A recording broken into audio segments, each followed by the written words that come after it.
Hi everybody, welcome to SA Rugby Magazine. As usual, I got Mark Keohane. Hey Mark, how you bud? Good, how are you, Kev? Tidy. A few things to talk about today. Western Province being courted by a millionaire wanting to invest, was it $4 to $6 million for 51% control?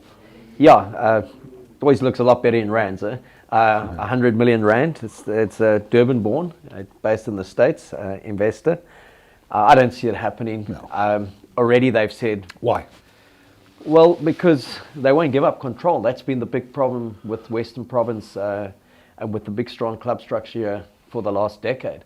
That's why top South African companies aren't really involved with them. Yeah. Because anyone who's going to come in and going to make this successful has to have control of the Stormers / Western Province, not just the commercial control. Yeah. And that's what the club's already saying. They won't, the Western Province Rugby Union saying they won't give up, that they can control the commercials, but they still control the Stormers' affairs. Yeah. So I don't see it going anywhere. I mean, if you look at CVC, we've invested $400 million into the Premiership 2 years ago.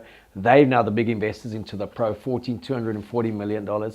And they've are in discussions with the Six Nations for a $600 million investment. And that's just for a share in this? That's just a share. That's 27% in the Premiership and 28% in Pro 14, and just a small share of the Six Nations. So they are showing big intent to be involved in rugby, and all the reports in the Financial Times last week said this could be rugby's push towards private equity through the Northern Hemisphere, through what these guys are doing.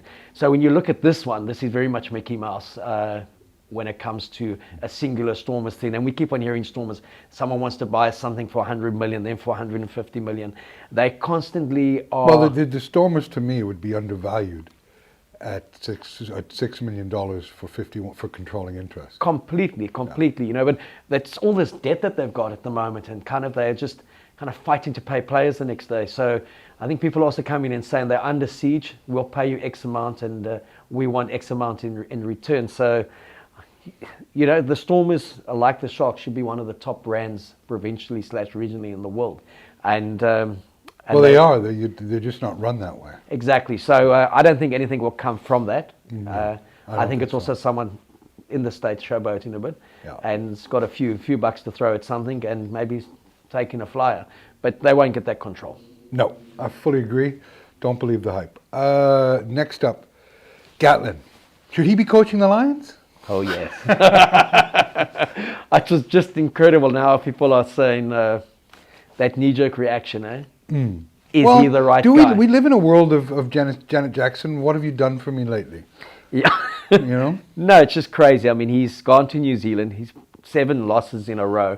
5 of them have been, I think, 5 points or less. Again, the one against the Blues could have gone either way. It was a really good game of rugby. He's had a lot of injuries. He's made no excuses. He said that... he's made a few. Well, he's blamed the referee and the touch judges and his players for everything. No, he's not quite that bad. Look, I'll never forget what he did for Wales. And Wales, he took Wales and was very successful there. So I'm eternally grateful for what he's done for Welsh rugby. But I am also someone that believes that you're judged on what you do recently. Yeah, and look, he's a hell of a good coach. I mean, most people rate him up there as one of the best ever. I do, certainly, thinking what he did in 12 years with Wales, what he's done with the Lions in 2017 New Zealand, 2013 in Australia. He's definitely the right guy for the job. I think his focus has also shifted a bit towards the Lions. He was always going to leave the Chiefs at the end of the season for a year, focus entirely on the Lions, and then go back for the latter part of 2021 and then into 2022 and 2023. So I don't think anybody saw 7 losses in a row for the Chiefs. No, because I don't think anyone saw New Zealand Super Rugby competition. So I think in Super Rugby, I think he thought that he'd have the gap of knocking over a Queensland, knocking over a weak Rebel side, coming to South Africa and knocking over a Lions side, that kind of thing. So I see the Lions tour as being disastrous for Gatland. I fear a whitewash. I'd be bloody happy if it was a whitewash. Yeah, no, but I fear a whitewash, and I also think that you just can't lose 7 in a row. I mean, I'm sorry. Look, I don't think he's become a bad coach, but it does obviously cast a little bit of doubt. But Eddie Jones has come out and he said, don't even worry about what's happening down there when it comes to him and the Lions players. He knows those players. When did you start listening to Eddie Jones? When he pitched up about 30 minutes before the World Cup final and gave us such a wonderful advantage. Talking of Eddie Jones, I see Clive Woodward and him have a big sparring match going on. Clive Woodward rightly also says, just while we just digress for a moment, he said there's never been a report back on the absolute humiliation of a 32-12 World Cup final defeat. And what report back does he need? Well, he basically that they lost the plot in that week. He says when you look at the press conference he saw 2 days beforehand with the English props just taking the piss out of everything. And he said, is that how England think this final's going to be? And they were relaxed, they were joking around, they were asking They just beaten the Kiwis. They just slaughtered the Kiwis. So, I mean, that's the mentality, I think, that went in there. You know, who gives a toss about Clive Woodward? I'm sorry, I don't. Well, look, I like, whenever he's having a go at Eddie, I like to kind of take it. When Eddie has a go back at him, I like to kind of... Yeah, it's good theatre. It's good, it's very good theatre. But what he did say was, what was interesting, that 4 years of meticulous planning, and they arrived late for the World Cup final. They were 30 minutes late. South Africa was waiting for the toss for them. There was even a moment where the referee was saying, "What if England's not here? What happens?" And I think Sir Khaleesi was saying, "Well, then we play. We play against no one." So there's been good banter going on there, and I still think Gatland will pick a very strong squad. Will come to South Africa. The Lions will be very competitive, and they've got the perfect build-up. It's not that they're playing 3 games, they're going to a test, a midweek test. It's 5 games, and just as they did in New Zealand, by the time they get to that 5th game, he should have his test squad pretty much sussed, and it will be a combination of the best of England and Wales with a sprinkling of Ireland and maybe a Scotsman on the bench. But it'll be a tough series for South Africa. I'm confident that they will win the series, but Gatland also tends to know how to play against South Africa, and Wales were the one team that did trouble us. I thought they were our toughest game at the World Cup in terms of, I felt the New Zealand game, we were brilliant for those 40 minutes. We could still potentially come back and win it. But Wales, I was always thinking, shit, are we going to get through and actually win this game? And it took that wonderful penalty from Pollard at the end. So Gatland, I think it just adds to this. We can drum it up and say, you know, are you that good? Is your focus off? Or whatever the case may be. I wouldn't underestimate him. I think he'll come here all guns blazing with these Welsh lads and a very good, very, very good nucleus of English players. Yeah, I'm not convinced. I'm convinced he'll come here. I'm convinced that the Lions will go ahead. But I have no doubt there's a few in the Lions organization that are looking and going, did we make the right choice? Look, what if he loses the last 3 or 4 games of the New Zealand season? Mr. O for July and August. Well, then he'll have another record. Steve Hansen had that record for Wales. Remember, I think he lost 12 in a row. Then they eventually bulleted him. Came to New Zealand assistant coach and then had that wonderful run. Graham Henry also started magnificently and then ended badly with Wales. Yeah. So they may just see it as a blip on the radar. Maybe. Okay, here's the next topic. Should the Springboks be playing in the championship? Yes, if we can get onto a rugby field in the next 3 weeks. I would say emphatically no if we can't. Because I mean, the scales are weighted heavily in New Zealand's favour right now. Everything's in New Zealand's favour. They're the only team that's playing in front of crowds. The intensity of their competition is outstanding. You look at that the Australian version. It's like watching 2 different games, and our guys still haven't taken contact. So you also don't want to go. You know, I said last week it's a great challenge to go over there and beat them twice in New Zealand, but we'd be so underdone, and we'd get annihilated right now. And that can't be good for anyone. So I think so much now depends on, can we get onto the field by the last week of August?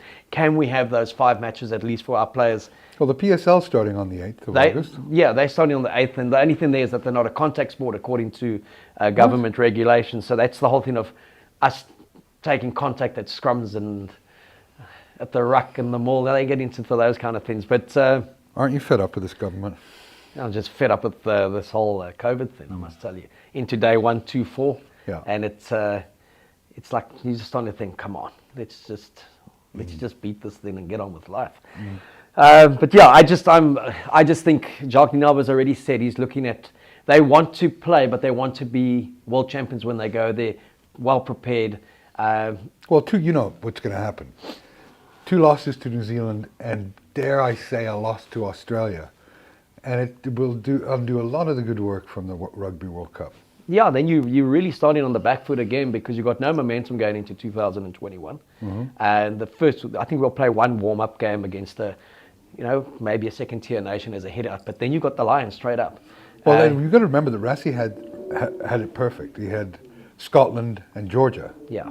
Those were the warm-ups. That was the perfect build-up. The perfect launch pad for the Rugby Championship. Yeah. We knocked them over, world champions playing at home, huge momentum. New Zealand, we felt, was very vulnerable after that World Cup. We've said it consistently in the last couple of weeks. It's been a godsend for them to have an internal competition where they really have seen some new players come through. And we just wouldn't be battle-hardened. It would take a magnificent effort, even if we got onto the field in the next 4 weeks, to go there and actually be as competitive as we would have been at the World Cup. And I always say people have no memories, let alone good memories. And if we did take a loss, they wouldn't say, well, it was unrealistic or unreasonable to expect anything from the Springbok side. It would be, there we go, we're slumping again, we're in a dip, which would be absolute nonsense. I just hope, but either way, there needs to be finality of sorts. If we're going to play, those decisions need to be made in the next 2-3 weeks. If we're not going to play and it's just a domestic competition, then just get on with that Currie Cup and play the home and away from now through till December and give the broadcast of those games and let New Zealand go and play 5 Bledisloe Cup games against Australia. Yeah, and we need a Minister of Sports that understands that soccer is a contact sport, because I believe there's more injuries in soccer than there are in rugby. And a hell of a lot more spitty. Yes, absolutely. And diving. And diving. So, I don't understand that. If you're right, if South Africa is not out on the field in August, I would cancel the tour overseas. Yeah, and I think that what they may look at is then say there wouldn't be a rugby championship with the logistics of getting Argentina there as well and South Africa, and there would be 5 Bledisloe Cup games against Australia. We'd enjoy the first 2. No one would care about the last 3, but it would be games for the broadcaster. And then we have a proper domestic competition here that runs through to near the end of the year. Guys can then go into a proper preseason for whatever competitions we're going to be playing in next year and actually get prepared, because the only thing that really matters at the moment is going to be the Lions series. Get that one out of the way. The Rugby Championship then follows. Yeah. So to wrap, the offer from this American bit showboating rather than any gravitas. Not going to happen. Not going to happen. Gatland should be coaching the Lions. I do believe so. I'm not convinced. And we should be playing in the championship if we can get onto the field in August. If not, then our own domestic competition. 8 teams, home and away, get some rugger going. And also we have that complication of we've got players playing in the Northern Hemisphere, 5 or 6 very good players who will be integral to that Springbok selection. There could be complications with getting them over to New Zealand to be part of a rugby championship in that kind of international window / club window. So at the moment, everything's loaded against us, and we need to make decisions that are in the best interest of South African rugby, not necessarily Southern Hemisphere rugby. Agree. So there we sorted it out. Thanks. Thanks, Mark.